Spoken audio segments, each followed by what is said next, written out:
मधुर पादो मधुर नृत्यं मधुरं सङ्ख्यं मधुरं मधुराधिपतेरखिलं मधुरम। आप सभी को कार्तिक मास की बहुत ढेर सारी शुभकामनाएं। आज की इस वीडियो में हम सुनेंगे कार्तिक मास के महात्म का अध्याय 13। और आप सभी जब इस कथा का, इस महात्म का श्रवण करें तो अक्षत, कुछ पुष्प इत्यादि और कुछ फूल इत्यादि लेकर ही कथा का श्रवण करें या महात्म सुनना चाहिए। तो महात्म इस प्रकार है। दोनों ओर से गदाओं, बाणों और शूलों का आदि का भीषण प्रहार हुआ। दैत्यों के तीक्ष्ण प्रहारों से व्याकुल देवता इधर उधर भागने लगे। तब देवताओं को इस प्रकार भयभीत हुआ देखकर गरुड़ पर चढ़े भगवान युद्ध में आगे की ओर बढ़े और उन्होंने अपना सारंग नाम का धनुष उठाकर, भगवान विष्णु का बहुत ही प्रसिद्ध सारंग नाम का एक धनुष है, उसे उठाकर उन्होंने जोर से उसको टंकार दिया और त्रिलोक शब्दित हो गई। पल मात्र में भगवान ने हजारों जो दैत्य थे उनके सिर को काटकर गिरा दिया। फिर तो विष्णु भगवान और जलंधर के बीच महासंग्राम होने लगा। बाणों से आकाश लोक भर गया। लोग आश्चर्य करने लगे कि ये कैसा भीषण युद्ध है। भगवान विष्णु और ये भीषण युद्ध क्यों न हो, क्योंकि जलंधर स्वयं भगवान महादेव के अंश मात्र हैं। भगवान विष्णु ने बाणों के वेग से उस दैत्य की ध्वजा, छत्र, धनुष, बाण काट डाले। इससे व्यथित हो उसने अपनी गदा उठाकर गरुड़ के मस्तक पर मारी। साथ ही क्रोध से उसने दैत्य ने विष्णु जी की छाती पर तीक्ष्ण बाण मारे। उत्तर में विष्णु जी ने उसकी गदा काट डाली और अपने सारंग धनुष को बाण को चढ़ाकर बीधना आरंभ कर दिया।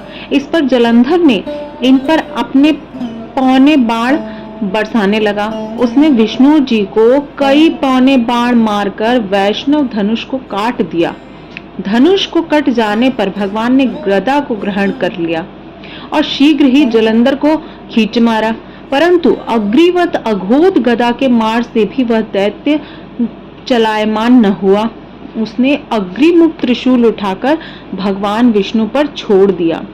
भगवान विष्णु ने शिव जी के चरणों का स्मरण कर से उस त्रिशूल को भेद दिया। जलंधर ने झपट कर विष्णु जी की छाती पर जोर से एक मुष्टिक मारा। उनके उत्तर में भगवान विष्णु ने भी उसकी छाती पर एक मुष्टि प्रहार कर दिया। दोनों में काफी भयंकर युद्ध हो रहा था और बहुत ही आश्चर्यजनक युद्ध था। सभी देवता वहां पे बहुत ही दुखी होकर इस युद्ध को देख रहे थे, लेकिन एक मन में उत्साह थी क्योंकि भगवान विष्णु यहाँ पर युद्ध कर रहे थे। कितनी देर तक भगवान ने उसके साथ युद्ध करते रहे। तब सर्वश्रेष्ठ मायावी भगवान ने उस दैत्य राज के मेधावाणी से बोल, रे रण दुर्मद दैत्य श्रेष्ठ, तू धन्य है जो इस महान युद्ध का में इन बड़े बड़े आयुधों से भी भयभीत नहीं हुआ। तेरे इस युद्ध से मैं प्रसन्न हूँ। तू जो चाहे वो वर मांग ले।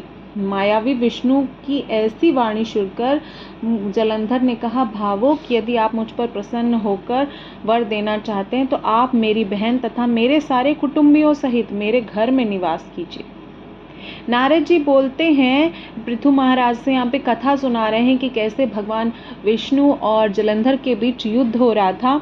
उनके ऐसे वचन सुनकर विष्णु जी को खेद तो हुआ, किंतु उसी क्षण भगवान विष्णु ने तथास्तु कह दिया। अब भगवान विष्णु जी सब देवताओं के साथ जलंधरपुर जाकर निवास करने लगे। जलंधर ने अपनी बहन लक्ष्मी और देवताओं सहित भगवान विष्णु को वहां पाकर बड़ा ही प्रसन्न हुआ। फिर तो देवताओं के पास जो रत्नादि थे सबको ले जलंधर पृथ्वी पर आया। निशुंभ को पाताल में स्थापित कर दिया और देव, दानव, यक्ष, गंधर्व, सिद्ध, सर्प, राक्षस, मनुष्य आदि सबको अपना वंशवर्ती बना त्रिभुवन पर शासन करने लगा। उसने धर्मानुसार सुपुत्रों के समान प्रजा का पालन किया उसके धर्म राज्य में सभी सुखी थे। इस प्रकार से थी कार्तिक मास के महात्म का अध्याय 13 यहाँ पर संपूर्ण होता है। और आप सभी जो कार्तिक मास का संकल्प लेके कार्तिक मास के व्रत को कर रहे हैं, आप सभी को इस पवित्र कार्तिक माह की बहुत ढेर सारी शुभकामनाएं। उम्मीद करती हूँ मेरे द्वारा वर्णित ये महात्म कथा आपको पसंद आ रही होगी। अगर पसंद आए तो लाइक शेयर ज़रूर कीजिएगा, और चैनल पर पहली बार अगर आप विजिट कर रहे हैं तो कृपा करके चैनल को सब्सक्राइब कर लीजिए, हमारे परिवार का हिस्सा बनिए। इसी तरह हमसे जुड़े रहिए। कार्तिक मास की बहुत ढेर सारी शुभकामना। मिलती हूँ नेक्स्ट वीडियो में, तब तक के लिए जय श्रीमन नारायण।